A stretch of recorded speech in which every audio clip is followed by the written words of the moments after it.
My father was a pilot in World War II, and after the war was still very interested in flying. And when I was about, oh gosh, probably 6 or 7, I'm thinking, he bought a very small 2-seat airplane, and this was kept at an airport down in Del Mar, California. And my first memory of flying was about that time.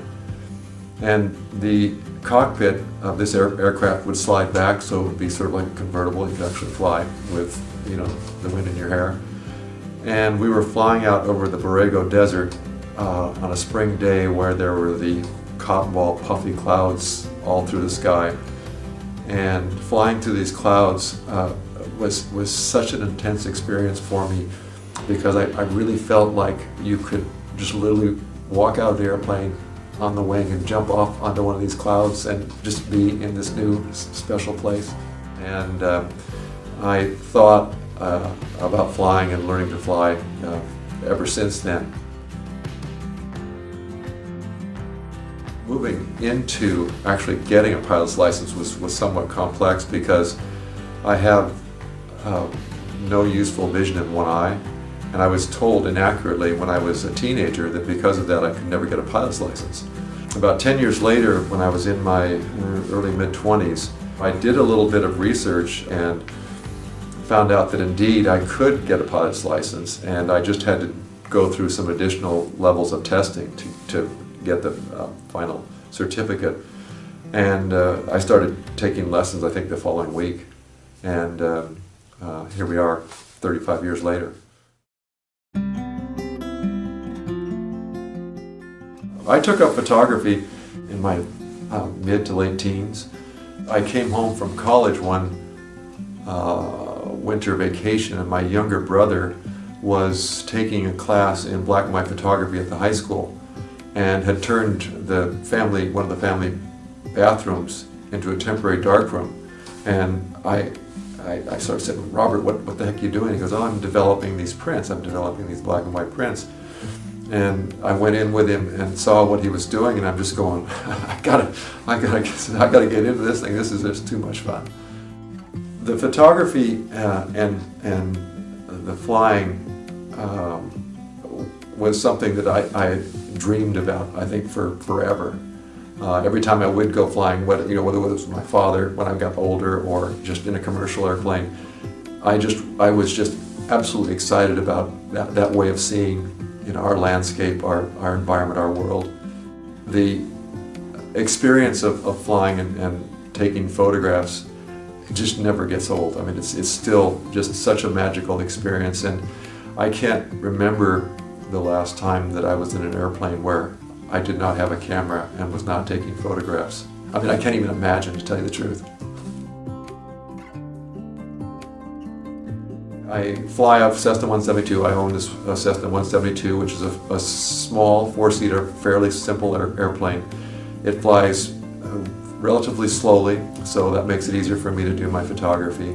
It has a window on the left seat, the pilot side, that I've taken a latch off of. So with the air pressure as you're flying, it will open this window, it's hinged in the top, open this window and hold it up against the bottom of the wing. So I have a portal about this big out of which I can photograph, so I have almost 180 degrees, but I do have a strut in part of that picture, so that does interfere sometimes with your compositions. The airplane is a very, very stable platform flying-wise, and so once you've got it trimmed for a turn or straight and level and your throttle set, it's going to stay exactly the way you leave it. And so if I'm, for instance, setting up a turn to get a photograph, or I do a 360, so I'm shooting a specific part of the landscape, I'll set it up in the turn, and the airplane's just going to keep doing it until you tell it not to. Every flight's an excuse to make more photographs and to explore perhaps up, someplace that may be not on the straight line trajectory. When I plan a flight locally, I'm usually looking at no more than 2 hours. I'm very fortunate to live where I do, because within an hour or two I can see some wonderful places and photograph some wonderful things. You have the Los Padres National Forest, you have the Carrizo Plain, and then you have the intercoastal range that goes up to San Francisco, which is basically untouched oak woodlands. The big mystery for me about what I'm looking for is I don't know what I'm looking for. I don't. It's almost as though I'm going, okay, show me. I'm going, okay, I'm going to put myself geographically here today in this flight, and let's just see what's there. A lot of my photography, I'm hoping, is illustrating the fact that we are living in a fluid, dynamic universe planet. I also have done a number of flights down to Baja California. The flights down to Baja California take me right along the delta of the Colorado River, which empties into the upper end of the Sea of Cortez, which is right in here. But the landscape of the delta is endlessly fascinating because of the changes that are occurring on a daily basis, on an annual basis, and even maybe more so given the fact that we're experiencing climate change and rising sea levels. The paintings that it presents are just completely mind-boggling and different every time you go down. The way that the landscape spreads out in front of you as you gain altitude, as you fly,